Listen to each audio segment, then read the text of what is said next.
की मनुष्याला अन्न, वस्त्र व निवारा या मूल्याबरोबरच त्याला समता, स्वातंत्र्य आणि बंधुत्व या मूल्यांची गरज आहे. तर आम्ही बाबासाहेबांचे विचार आमच्यापुरतं मर्यादित ठेवून त्याला त्याचा स्वीकार केला. आम्ही आमच्या दैनंदिन जीवनामध्ये त्याचा वापर केला.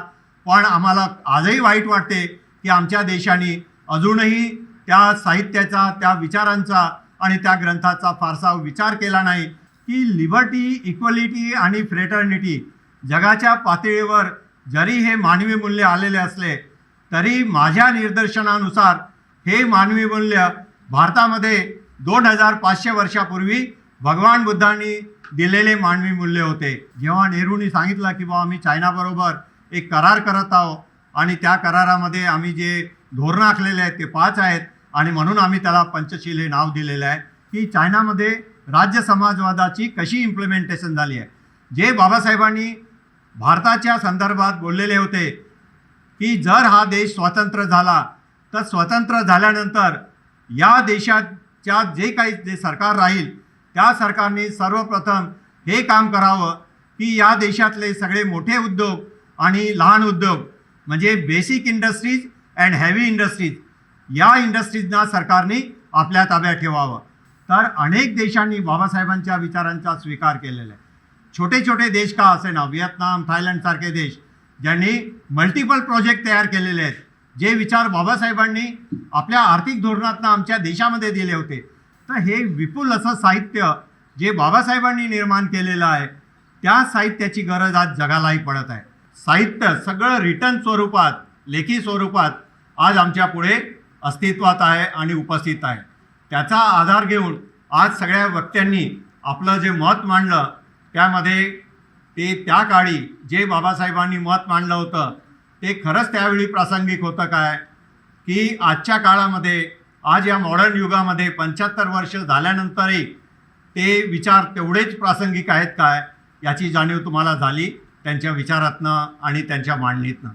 1-2 मी मुद्दे माझ्या याच्यातनं मी अध्यक्ष भाषणामधनं थोडंसं मांडण्याचा प्रयत्न करेल की बाबासाहेबांचं जे साहित्य आहे ते अथांग सागरासारखं आहे, महासागरासारखं आहे आणि त्या साहित्याचा उपयोग फक्त साहित्य म्हणून देशाच्या उपयोगाकरता किंवा समाजाच्या उपयोगाकरताच आहे एवढ्यापुरतं मी थांबणार नाही.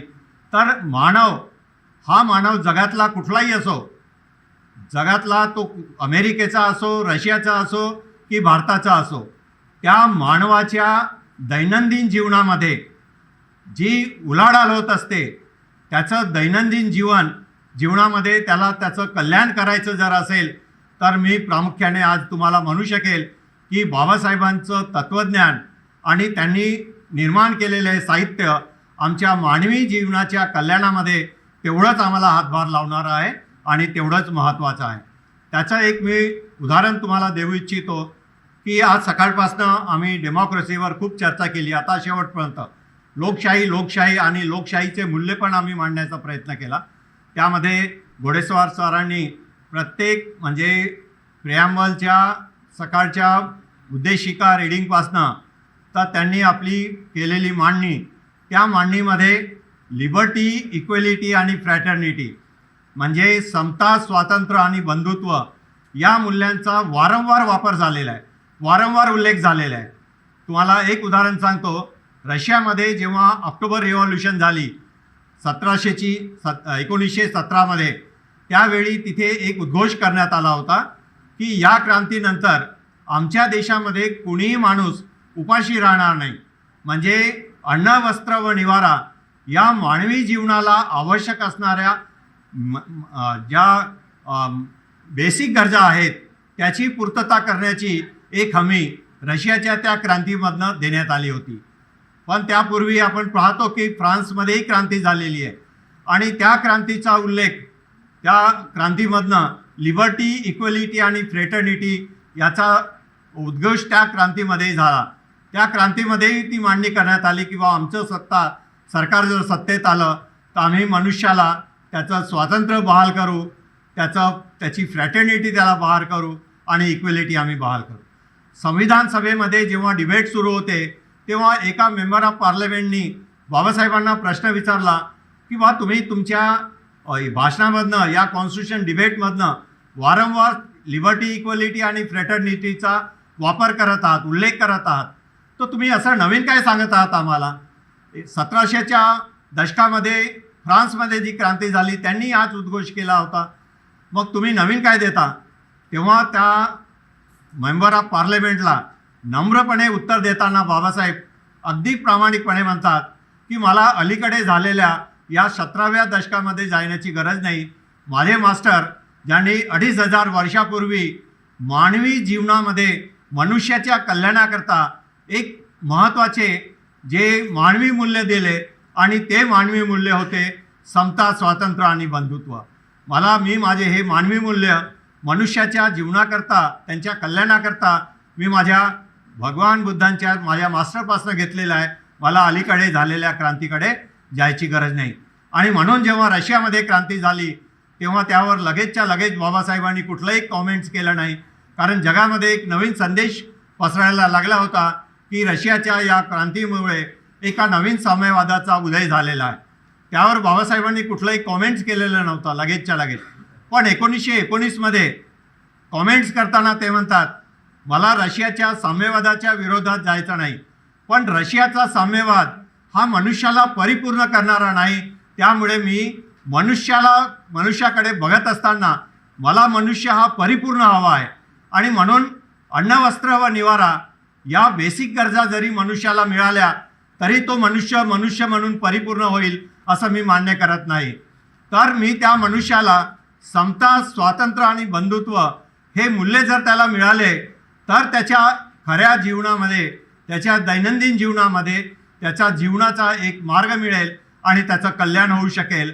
आणि म्हणून मी म्हणतोय की मनुष्याला अन्न, वस्त्र व निवारा या मूल्याबरोबरच त्याला समता, स्वातंत्र्य आणि बंधुत्व या मूल्यांची गरज आहे. आणि त्यावेळी बाबासाहेबांना याची जाणीव नव्हती की कधी काळी भारताचं संविधान लिहिण्याची मला संधी मिळेल आणि त्या संविधानाच्या माध्यमातून याच मूल्यांची नीव मी माझ्या संविधानामध्ये घालेल.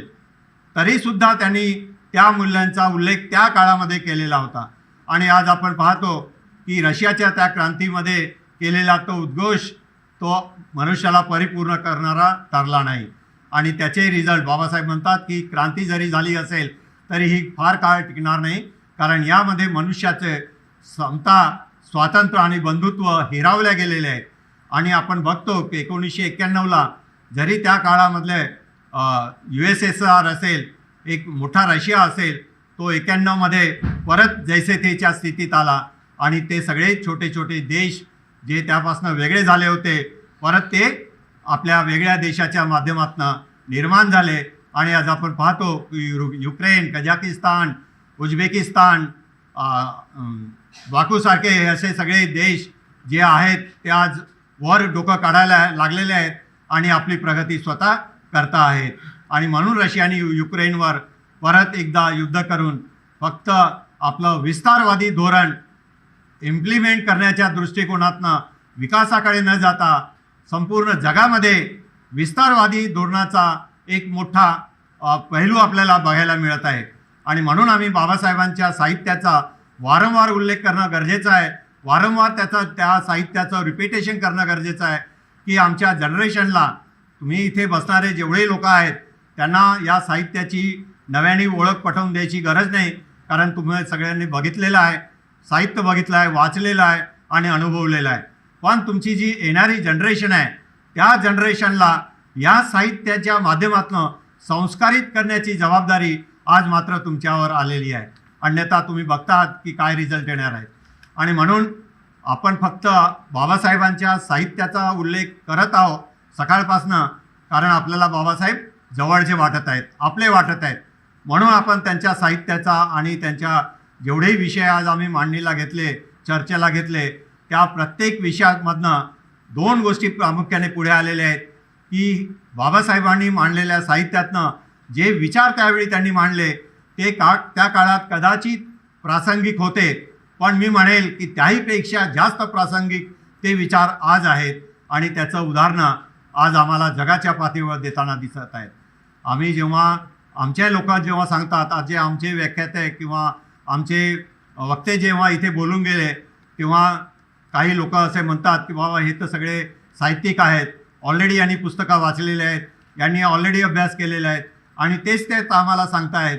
पण तुमच्या माहितीकरता सांगतो की 1991ला जेव्हा भारतामध्ये व्ही.पी. सिंगाचं सरकार होतं त्यावेळी नेल्सन मंडेला दक्षिण आफ्रिकेचे हे राष्ट्राध्यक्ष होते.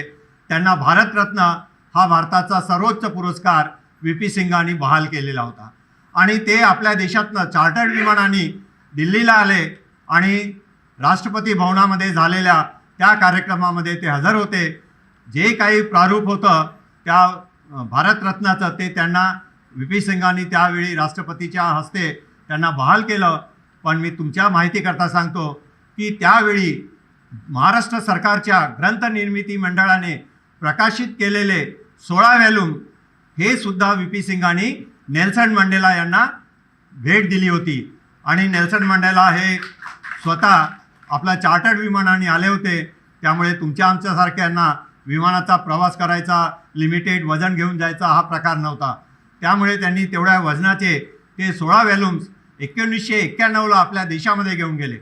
बघा, मी मान्य करतो की एका देशाचे राष्ट्राध्यक्ष किंवा पंतप्रधान जे असतील, जे मोठे लोक असतील, त्यांच्याकडे वेळ नाही वाचायला. पण मी नेल्सन मंडेलांच्या संदर्भात फार खात्रीपूर्वक मी मांडणी करू शकतो की त्यांनी 1997ला जेव्हा त्यांच्या देशामध्ये एक GR काढला आणि संपूर्ण सरकारी लायब्ररीमध्ये बाबासाहेबांचे महाराष्ट्र गव्हर्नमेंटनी प्रकाशित केलेले हे 16 खंड, त्यावेळी 16 खंडापर्यंत प्रकाशित झाले होते, ते त्यांनी सगळ्या सरकारी लायब्ररीमध्ये कंपल्सरी केलं. आणि त्यानंतर एक मोठं चित्र आम्हाला बघायला मिळालं की 10व्या व्हॉल्यूममधला जे लेबर पॉलिसी आहे ती पूर्णच्या पूर्ण आफ्रिकेमध्ये त्यांनी इम्प्लिमेंट केलं. तर आम्ही बाबासाहेबांचे विचार आमच्यापुरतं मर्यादित ठेवून त्याचा स्वीकार केला. आम्ही आमच्या दैनंदिन जीवनामध्ये त्याचा वापर केला. पण आम्हाला आजही वाईट वाटते की आमच्या देशाने अजूनही त्या साहित्याचा, त्या विचारांचा आणि त्या ग्रंथाचा फारसा विचार केला नाही. पण दक्षिण आफ्रिकेमध्ये नेल्सन मंडेलासारखा एक राष्ट्राध्यक्ष, एक मोठा माणूस जेव्हा त्या देशातली लेबर पॉलिसी तयार करतो तेव्हा तो पूर्णपणे बाबासाहेबांच्या विचारांचा स्वीकार करतो आणि आपल्या देशात इम्प्लिमेंट करतो, तेव्हा आम्हाला त्याचं वावगं वाटते, कौतुक करावंसं वाटतं की त्या व्यक्तीला बाबासाहेबांच्या विचारांची एवढी का गरज पडली. कारण त्याला वाटलं की हे विचार फक्त माझ्याकरता नव्हे, माझ्या देशाकरताच नव्हे, तर माझ्या देशामध्ये राहणाऱ्या प्रत्येक व्यक्तीकरता तेवढेच महत्त्वाचे आहेत. आणि त्यांनी बरेचसे विचार त्यांच्या देशामध्ये इम्प्लिमेंट केले, फक्त कंपल्सरी करून सोडले नाही. तर तुमच्या माहितीकरता परत एक मी उदाहरण देऊ इच्छितो. नॅशनल जिओग्राफीचे चीफ एडिटर पॅरी गारफिंकल हे नागपुरामध्ये भेट द्यायला आले होते. कशाकरता की डॉक्टर आंबेडकर हे यांनी नागपूरमध्ये धर्मांतरण केलं आहे आणि त्यांची कर्मभूमी राहिलेले नागपूर आहे. तर नागपूर कसं आहे हे बघायला नॅशनल जिओग्राफीचे चीफ एडिटर पॅरी गारफिंकल हे नागपूरला येतात. कारण त्या इश्यूमध्ये नॅशनल जिओग्राफीच्या एक डॉक्टर आंबेडकरांवर ते आर्टिकल लिहिणार आहेत आणि त्या आर्टिकलकरता प्रत्यक्ष आखो देखा हाल काय आहे, नागपूर काय आहे, जे बाबासाहेबांची कर्मभूमी म्हणण्यात येते, ते बघण्याकरता ते नागपूरला आले. त्यांना कुणीतरी XYZनी डॉक्टर S.K. गजबेंचं एक सोर्स दिलं की ते तिथे नागपूर विद्यापीठामध्ये डॉक्टर आंबेडकर थॉट्स हे डिपार्टमेंट आहे आणि त्यामध्ये बाबासाहेबांवर फक्त डिग्रीज देण्यात येत नाही, MA डिग्री, तर तिथे रिसर्च पण होते, MPhil होते, PhD पण करण्यात येते. तर ते बघण्याकरता काय आहे म्हणून ते तिथून आले आणि नंतर त्यांनी नागपूरचा सर्वे केला, बऱ्याच लोकांच्या इंटरव्ह्यू घेतल्या आणि त्यांनी एक त्या नॅशनल जिओग्राफीमध्ये आपला आर्टिकल प्रकाशित केलं, बुद्ध और बस्ट.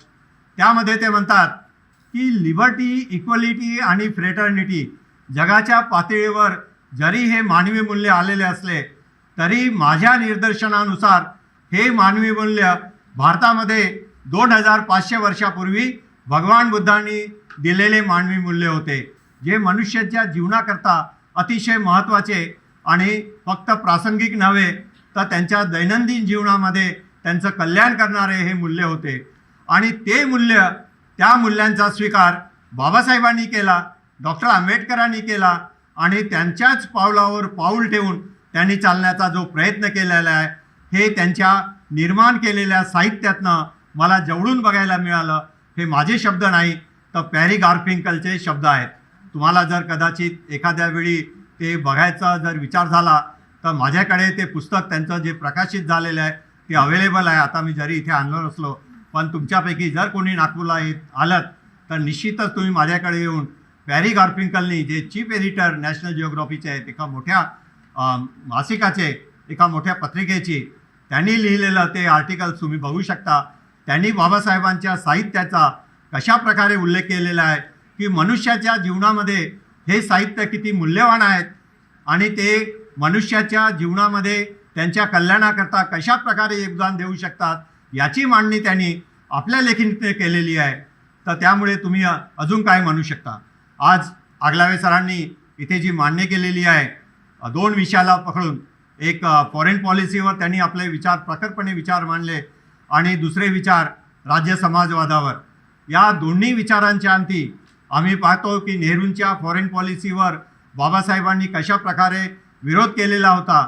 हा 1954च्या पहिल्या राज्यसभेच्या अधिवेशनामध्ये जेव्हा परराष्ट्रीय धोरणावर चर्चा होत होती तेव्हा आम्हाला ते बघायला मिळालेलं आहे.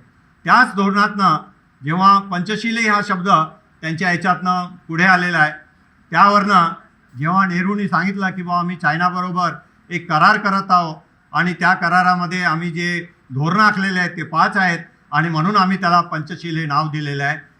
तर बाबासाहेबांना असं वाटलं की नेहरूला बुद्धिझमकडे थोडं आकर्षण आहे आणि बुद्धिझमचं आकर्षण असल्यामुळे कदाचित त्यांनी पंचशील ह्या शब्दाचा वापर केला असला पाहिजे, असं बाबासाहेबांना त्यावेळी वाटलं असावं, कदाचित वाटलं असावं. आणि म्हणून ते त्याच वेळी नेहरूंना त्यांनी जेव्हा आपलं एक्सप्लेनेशन दिलं की मी पंचशील करार का नाव दिलेलं आहे आणि का करार हे करतो आहे, याचा तुम्हाला सविस्तर वाचायचं असेल तर पंतप्रधान नेहरूंनी जेव्हा ते देशाचे पंतप्रधान झाले आणि पंतप्रधान झाल्यानंतर त्यांनी एक पुस्तक प्रकाशित केलं, जे भारताच्या पार्लमेंट डिव्हिजननी प्रकाशन विभागातर्फे प्रकाशित केलं. त्या पुस्तकाचं नाव आहे India's foreign policy bye Jawaharlal Nehru. त्यामध्ये त्यांनी याचा उल्लेख केलेला आहे. तेव्हा डॉक्टर आंबेडकर म्हणतात की मिस्टर नेहरू, तुम्ही जे वर्णन करता आहात पंचशील कराराच्या माध्यमातून, तर मी तुमच्या माहितीकरता सांगू इच्छितो की चायना हा काही बुद्धिस्ट देश नाही. चायना जर हा बुद्धिस्ट देश असता तर त्यांनी तिबेटवर आक्रमण केलं नसतं आणि लासा आपल्या घशात घातला नसता आणि एवढ्या मोठ्या प्रमाणात तिबेटी लोकांचं शोषण झालं नसतं. हे जस्ट मी ब्रीफिंग करत आहोत तुम्हाला, कारण आगलावे सरांनी पंचशील या शब्दाचा उल्लेख तुमच्या पुढे केलेला आहे. तर बाबासाहेबांनी का त्याला विरोध केलेला आहे, विरोध करायचा म्हणून विरोध केला नाही, पण तोच चायना पुढे चालून बाबासाहेबांच्या राज्य समाजवादाचा उपयोग आपल्या देशातील लोकांकरता आणि देशाच्या विकासाकरता करतो. तेव्हा मला वाटते की चायनाची पॉलिसी जरी त्याच्या याच्यामध्ये साहित्यामध्ये डॉक्टर आंबेडकरांचं नाव नसेल, पण खात्रीपूर्वक मी म्हणू शकतो की त्यांनी जे विचार घेतलेले आहेत ते विचार डॉक्टर आंबेडकरांचे विचार आहेत. कारण आज चायनामध्ये, आता माझ्याबरोबर डॉक्टर ढोके फॅमिली पण आता चायनाला येऊन गेले, तर आम्ही जवळून बघण्याचा प्रयत्न केला की चायना कशा प्रकारे चायनाचा विकास झालेला आहे. आणि बऱ्याच आतमध्ये जेव्हा आम्ही अभ्यासाच्या अंती जेव्हा पोहोचण्याचा प्रयत्न केला तेव्हा आमच्या लक्षात आलं की चायनामध्ये राज्य समाजवादाची कशी इम्प्लिमेंटेशन झाली आहे. जे बाबासाहेबांनी भारताच्या संदर्भात बोललेले होते की जर हा देश स्वतंत्र झाला तर स्वतंत्र झाल्यानंतर या देशाच्या जे सरकार राहील त्या सरकारने सर्वप्रथम हे काम करावं की या देशातले सगळे मोठे उद्योग आणि लहान उद्योग, म्हणजे basic industries and heavy industries, या इंडस्ट्रीजना सरकारने आपल्या ताब्यात ठेवावं. या इंडस्ट्रीजना प्रायव्हेट लोकांच्या हातात जाऊ देऊ नये. का जाऊ देऊ नये? कारण बेसिक इंडस्ट्रीजच्या माध्यमातून जो ब्रेड बटर निर्माण होईल तो लोकांच्या पोट भरण्याच्या उपयोगी येईल, म्हणजे जे गरीब लोक आहेत त्यांच्या पोट्या पाण्याचा प्रश्न मिटेल. पण ज्या हेवी इंडस्ट्रीज आहेत त्या हेवी इंडस्ट्रीजच्या माध्यमातून मोठ्या प्रमाणात सरकारला आवक होईल, मोठ्या प्रमाणात पैसे मिळतील. त्या पैशाच्या माध्यमातून सरकारने आपला विकास करावा, आपल्या देशाचा विकास करावा आणि देशाच्या विकासाबरोबर जे बाबासाहेबांना अपेक्षित होतं की बा देशाच्या विकासामध्ये देशातील लोकांचा विकास व्हायला पाहिजे, ते धोरण चायनाने स्वीकारलं आणि आज चायना तुमच्या पुढे आहे. फक्त बोलून चालणार नाही की बा चायनाचा विकास झाला आहे. चायनाने बाबासाहेबांचे हे विचार प्रासंगिक दृष्टिकोनातनं का असेना त्याचा स्वीकार केलेला आहे. स्वातंत्र्यानंतर आपण 1947ला आपला देश स्वतंत्र झाला आणि 49ला चायना स्वतंत्र झाला. 49 सप्टेंबरला चायना स्वातंत्र्य झाल्यानंतर 1 ऑक्टोबरला जेव्हा कम्युनिस्ट पक्षाचं सरकार आलं, त्या कम्युनिस्ट पक्षांनी हे धोरण स्वीकारलं आणि सर्वप्रथम त्यांनी एक ठराव पास केला आणि ब्रेड बटर करता जे रॅशनिंगचे दुकानं आपल्या देशामध्ये नंतर इम्प्लिमेंट करण्यात आले काँग्रेस पक्षाचं सरकार असताना आणि गरिबांना स्वस्त किमतीमध्ये धान्य देण्यात आलं, तर ते प्रकार चायनामध्ये त्यांनी ब्रेड बटरचे दुकानं प्रत्येक रोमध्ये म्हणजे वस्तीमध्ये त्यांनी निर्माण केले आणि लोकांच्या पोट भरण्याचे प्रॉब्लेम त्यांनी सॉल्व केले. आणि त्याच काळामध्ये जी नैसर्गिक सोर्सेस होते, जे नॅचरल सोर्सेस होते त्यांचे, म्हणजे जेवढंही खनिज होतं ते मात्र त्यांनी कोणत्याही खाजगी माणसाला दिलं नाही आणि त्याचा वापर सरकारने स्वतः केला आणि आज त्याचे रिझल्ट बघतात. आज तो आपलं खनिज कुणालाही विकायला तयार नाही. आणि भारत सरकारच्या जेव्हा 14मध्ये आपले पंतप्रधान आलेत, BJPचं सरकार आलं, आल्या 1 आठवड्यामध्येच त्यांनी अदानीला ऑस्ट्रेलियामधनं कोळसा घेण्याकरता लायसन्स बहाल केली. मला एक सांगा, माझ्यापुढे नेहमी हा प्रश्न निर्माण होतो, एक आर्थिक बाबासाहेबांच्या विचारांचा विद्यार्थी म्हणून सुद्धा आणि त्यांच्या विचारावर जो काही अभ्यास केला असेल त्या अंती, की बा अंबानीला भारतामध्ये एवढा कोळशाच्या खदानी असताना सुद्धा ऑस्ट्रेलियामधनं आणि इंडोनेशियामधनं कोळसा विकत घेण्याकरता लायसन्स देण्याची काय गरज आहे? तो धारावीमध्ये आणून कोळसा विकणार होता काय अंबानी तिथून, की कुठे नागपूरच्या कमाल चौकामध्ये विकणार होता? तर हा सगळा कोळसा सरकारने त्याच्यापासून विकत घेतला मोठ्या किमतीमध्ये, जास्त किमतीमध्ये, आणि त्यापासनं थर्मल इलेक्ट्रिसिटी तयार केली आणि ती कोणाला विकली? आमच्या तुमच्यासारख्यांना विकली जास्त किमतीमध्ये. नुकसान कोणाचं झालं? नुकसान आमचं झालेलं आहे. देशाला काय मिळालं? देशाला तर अदानीला तर त्याचा नफा मिळून गेला, पण देशाला जे नॅचरल रिसोर्सेस होते आपले त्याचा उपयोग न करता दुसऱ्या देशातनं कोळसा विकत घेऊन आमच्या देशाची आर्थिक स्थिती त्यांनी चव्हाट्यावर आणली. असे अनेक उदाहरणं देता येईल आम्हाला की जे बाबासाहेबांचे विचार आहेत, जे फक्त आमच्या उपयोगातच नव्हे किंवा या देशाच्या विकासामध्येच ते महत्त्वपूर्ण किंवा सिंहाचा वाटा ठरू शकतील अशातलेच नव्हे, तर अनेक देशांनी बाबासाहेबांच्या विचारांचा स्वीकार केलेला आहे. छोटे छोटे देश का असेना, व्हिएतनाम, थायलंडसारखे देश ज्यांनी मल्टिपल प्रोजेक्ट तयार केलेले आहेत, जे विचार बाबासाहेबांनी आपल्या आर्थिक धोरणातनं आमच्या देशामध्ये दिले होते, जे आज आम्ही आंबेडकरी साहित्याच्या माध्यमातून त्याचं फक्त चर्चा करण्याकरता इथे ते विषय ठेवलेले आहेत. त्या एकेका तासांमध्ये त्या वक्त्यांनी तुमच्यापुढे फक्त एक ब्रीफिंग केलेलं आहे. पूर्णपणे न्याय ते देऊ शकत नव्हते एका तासामध्ये, आणि आम्ही कांबळे साहेबांच्या बरोबर चर्चा केलेली आहे की कदाचित आपण याच विषयांना एक दिवसाचं आपण अशा प्रकारचं साहित्य संमेलन घ्यायचं, म्हणजे त्या वक्त्यांना पूर्ण जस्टिस देता येईल, त्या विषयाला न्याय देता येईल आणि आमच्या लोकांना ते पटवून देता येईल की बुवा हे साहित्य कशा प्रकारे आजही प्रासंगिक आहेत. तर असे अनेक उदाहरणं आहेत. तर एक मी आता तुम्हाला अलीकडचं उदाहरण देईल की बाबासाहेबांच्या या साहित्याचा उपयोग आंतरराष्ट्रीय स्तरावर कसा होत आहे. इंडोनेशियाच्या बालीमध्ये जर कधी तुम्ही गेलात तर बघा जवळून, तिथे त्या बाली शहरामध्ये वर्णव्यवस्था आजही नांदत आहे. आजही तिथे ब्राह्मण आहे, आजही तिथे क्षत्रिय आहे, आजही तिथे वैश्य आहे आणि आजही शूद्र आहे. तो शूद्र गेल्या 50 वर्षापूर्वी त्या शूद्राच्या कपाळावर लिहिलं जात होतं शूद्र म्हणून. विचार करा किती भयानक परिस्थिती असेल. आज ते कपाळावरचं ते मिटवण्यात आलेलं आहे, पण तो त्याच्या घराच्या समोर शूद्र कसा ओळखतात? तिथे ज्याच्या घराच्या समोर छोटं मंदिर असेल तो शूद्र, ज्याच्या घराच्या पुढे मोठं मंदिर असेल तो ब्राह्मण. अशा प्रकारची ती वर्गवारी तिथे करण्यात आलेली आहे आणि लोक अशा प्रकारे त्या लोकांना ओळखतात. तर शूद्रांची आयडेंटिटी अजूनही तिथे आहे. त्या शूद्रामध्ये काही अकॅडमिशियन लोकांना आम्ही भेटलो, जे प्राध्यापक मंडळी होते. कारण आता आम्ही प्राध्यापक असल्यामुळे जेव्हा जेव्हा विदेशात जाण्याचा प्रसंग येतो तेव्हा आम्ही नेहमी तिथल्या अकॅडमिक लोकांना भेटत असतो, कारण त्यांच्याबरोबर आम्हाला अकॅडमिक लेवलवर चर्चा करता येऊ शकते. तर त्या अकॅडमिक लोकांना जेव्हा आम्ही बाबासाहेबांचं लिखित हुएर द शूद्राज हे पुस्तक त्यांना आम्ही गिफ्ट दिलं आणि सांगितलं की बुवा तुम्ही वाचा याला, त्यांना जवळजवळ 15 प्राध्यापकांची निवड करून आम्ही त्यांना दिलं. 1 वर्षानंतर जेव्हा त्या 15 प्राध्यापकांना भेटलो तेव्हा त्यांचंच म्हणणं होतं, आम्ही विचारण्याच्या आधीच ते म्हणाले की बुवा तुम्ही जे पुस्तक आम्हाला दिलं तो आमचाच इतिहास आहे. डॉक्टर आंबेडकर कोण आहेत, त्यांना कसं माहिती आमचा हा इतिहास.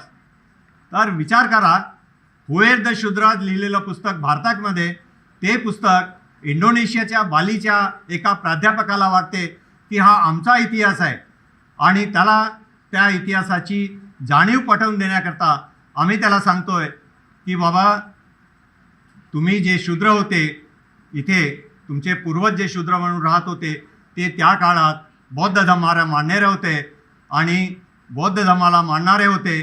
त्यामुळे 2000 वर्षापूर्वी शैलेंद्र नावाचा राजा जेव्हा इंडोनेशियामध्ये राज्य करत होता तेव्हा त्यांनी बोरोबुदूर इथे एक 9 मजले उंच विहार बनवलं आणि त्या विहारामध्ये त्यांनी बुद्धिझमचा पूर्ण प्रचार आणि प्रसार करण्याचा त्या काळामध्ये काम केलेलं आहे.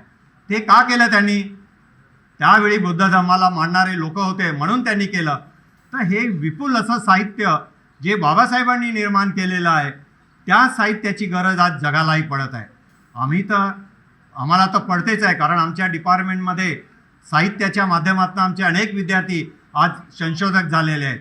आमच्याच विभागाच्या लायब्ररीच्या माध्यमातून टोकियो विद्यापीठातले 2 विद्यार्थी ज्यांनी बाबासाहेबांच्या अनुषंगाने बिफोर 56 आणि आफ्टर 56 हे विषय, अशासारखे विषय हाताळून त्यांनी बाबासाहेबांवर संशोधन केलेलं आहे. याच नागपूर विद्यापीठाच्या आंबेडकर थॉट्स विद्यापीठाच्या ग्रंथालयाचा वापर करून. तर असे अनेक विद्यार्थी, फक्त एल्नार झेलियट जे पॉप्युलर नाव आहे त्यांनीच त्याचा बाबासाहेबांच्या साहित्याचा वापर केला नाही, तर आज मॉडर्न युगामध्ये सुद्धा अनेक विद्यार्थी बाबासाहेबांच्या विचारांची निगडीत होऊन संशोधित काम करत आहेत, नवीन रिसर्च समोर येत आहे. आणि म्हणून बाबासाहेबांचं एक वाक्य आम्हाला आठवते. बाबासाहेब आपल्या लोकांना म्हणतात, अरे मी तर तुम्हाला शिकायला सांगितलं, तुम्ही शिकत आहात, पण तुम्ही तुमच्या मुलांना मी बघत आहो की डॉक्टर्स आणि इंजिनियर्स बनवण्याच्या प्रक्रियेमध्ये मागे लागलेले आहात. तुम्हाला वाटते की तुमच्या मुलांनी डॉक्टर बनवायला पाहिजे, इंजिनियर बनायला पाहिजे, असं तुम्हाला सतत वाटत असते. पण मी तुम्हाला एक म्हणू शकतो की डॉक्टर इंजिनियर बनवण्यापेक्षा तुम्ही तुमच्या मुलांना संशोधक बनवा, म्हणजे खरा इतिहास तुमचा समाजाच्या पुढे येईल, देशाच्याही पुढे येईल आणि एक नवीन इतिहास आपल्या लोकांना माहिती होईल. त्यामुळे संशोधकांची निर्मिती करणं आज आम्हाला आवश्यक वाटत आहे आणि त्याकरता अशा प्रकारचे साहित्य संमेलनं घेण्याची गरज पडत आहे. तर हे कलेक्टिव्ह एफर्ट्स आहेत. फक्त असं नाही की कांबळे साहेबांनी काल खूप परिश्रम घेतला किंवा त्यांच्या टीमनी, लासुरे साहेब वगैरे सगळे हे लोक टीमवर्क झालेले आहेत, त्यांनी मदत केली किंवा काम केलं म्हणून हे साहित्य संमेलन यशस्वी झालं, अशातला भाग नाही. तर ही प्रक्रिया आहे आणि ती प्रक्रियेची सुरुवात झालेली आहे. आम्ही म्हणू की या प्रक्रियेला तुमच्या सगळ्यांनी जे भरभरून जो आज प्रतिसाद दिला, या प्रतिसादाचा आम्ही स्वागत करतो, तुम्हाला धन्यवादही देतो आणि ही प्रक्रिया सतत निरंतर पुढे चालावी, पुढे जात राहावी ही अपेक्षा तुमच्याकडनं करतो. आणि आमच्या या सगळ्या सहयोगी संस्था आणि VIP JP आणि ONGCचे आमचे पराग रामटेके इथे आहेत, त्यांना सगळ्यांना तुम्ही ज्या प्रकारे सहकार्य केलं, फ्युचरमध्ये तुम्ही सहकार्य कराल ही तुमच्याकडनं अपेक्षा करतो आणि मी माझं अध्यक्षीय भाषण इथेच थांबवतो. जय भीम.